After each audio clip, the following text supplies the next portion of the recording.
Hello friends बरायबाय बड' जब info official YouTube चेनेलाव आसा खालामो नोंथांमोना गासैबो मोजां दङ। दा लोगोफोर गोबां कमेन्ट्स फैदोंमोन DME नि एग्जाम आरो एडमिट माब्ला मोनगोन जुदि मोनोब्ला माबायदि सिलेबास फैगोन साबजेक्ट फरायनांगोन Gr.III Gr.IV आव बेनो जाबाय क'क्राझार मेडिकेल कलेजाव।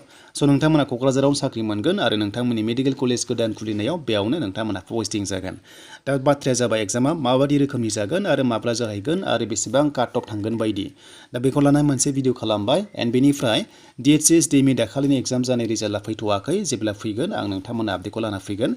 नाथाय डिफारेन्टआ बेनो कि नोंथांमोना दायो गंब्रै मेडिकेल कलेजनि आनजाद होनो थांगासिनो दङ। बेनो जाबाय क'क्राझार नगाव बेनिफ्राय दङ जोंहा माखासे धुब्रि जों बेखौ नायगोन गोबाव खालामा जि हस्पिटाल दङ बेयाव नोंथांमोना पस्टिं जागोन। एन्ड बेनिफ्राय DHS आरो DME नि Gr.IV नि रिजाल्टआ एबा Gr.III नि रिजाल्टआ फैथारसिगोन बाट बे नोंथांमोनाहाय एक्सट्रा सेलेक्सन प्रसेसखौ मोनगोन बेजों गोरोबा। देन बेनिफ्राय जोङो डिटेल्सखौ नायनोसै गोबाव खालामा। दा नोंथांमोना जायफ्रा चेनेलाव गोदानै फैदोंमोन नोंथांमोना साबस्क्राइब खालामना लाबानो जाबाय मानोना गोबां साख्रि फैगासिनो दङ नोंथांमोना थाबनो आपडेटखौ मोननो हागोन बड' जब इनफो यूट्यूब चेनेलाव। दा बेखायनो जों फैबाय बेयाव माखासे अफिशियेल नटिफिकेसन नायग्रोनोसै। दा सिलेबासखौ जों नायगोन। दा सिलेबासखौ जेसेबांनो फल' खालामगोन नोंथांमोना एग्जामाव इजि मोनहैगोन। जुदि सिलेबास फल' खालामा नोंथांमोना एग्जामावहाय हार्ड मोनगोन माने नोंथांमोना गोरा मोनगोन मानोना नोंनि फरायनाया फैनाय नङा नालाय जायखौ फरायनांगौ बेखौ फरायाबा नोंथांमोनाहाय एग्जामखौ पास खालामनो हाया बायदि कन्डिसन जायो।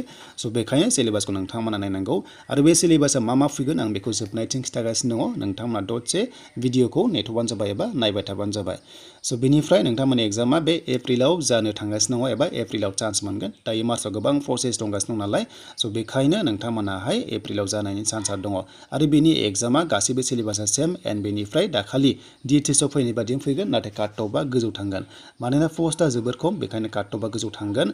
एन्ड बेनिफ्राय मोजां बाथ्राया जाबाय नोंथांमोना क्लास 8 पासनिफ्राय नोंथांमोना HS पाससिमल' गुबुन पस्टआव हादों जेला स' एसे खम काट अफ थांनायखौबो नुनो हागौ मानोना दाखालि DHS आव नोंथांमोनाहाय डिग्री पासखौबो Gr.IV आव एग्जाम होनायखौ नुनो मोन्दों बेखायनो काट अफआ गोजौ थांगोन बायदि जादों DHS आवहाय।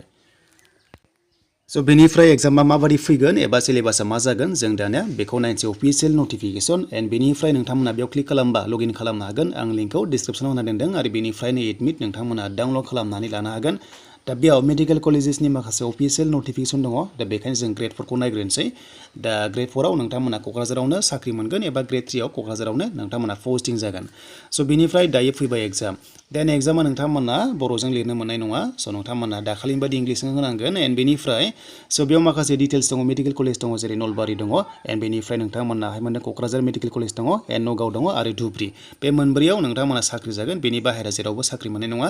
बे मोनब्रै हस्पिटालावनो जायनो नोंथांमोना साख्रि मोनो बेयावनो पस्टिं जाबाय थागोन। एन्ड बेनिफ्राय नोंथांमोना 6 सिडिउलनिया क'क्राझारावनो नोंथांमोना साख्रि मोननो हागौ मानोना काउन्सिल हिसाबै। स' बेनिफ्राय काट अफ एन्ड सिलेबास दा लोगोफोर सिलेबासखौ नोंथांमोना फल' खालामबासो एग्जाम लिरनो हागोन नालाय मोजाङैनो। स' बेनो जाबाय नोंथांमोननि सिलेबासा फार्स्टआवनो दङ बेनो जाबाय नोंथांमोना Gr.IV हिसाबै लायोब्ला आरो लोगोसे 50 नोंथांमोना कुइसनल' मोनगोन 50 कुइसन आरो 100 मार्क्सनि एग्जाम जागोन अके।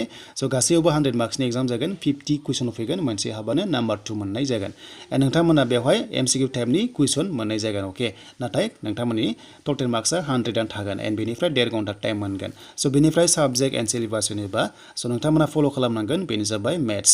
स' नोंथांमोना मेथ्स इंलिश साइन्स GK बे मोनब्रैखौ नोंथांमोना फल' खालामथारनांगोन अब्लासो एग्जामखौ नोंथांमोना इजि मोनगोन नङाबा गोरा मोनगोन। दाखालिनि एग्जामाव गोबां फल' खालामदों बेखायनो काट अफआ गोजौ थांनायनि चान्सआ दङ आरो एबारबो 80 निफ्राय 84 नि गेजेराव नोंथांमोना टारगेट ला Gr.IV हिसाबै अब्ला नोंथांमोना काट अफ फैनायनि चान्सआ दङमोन।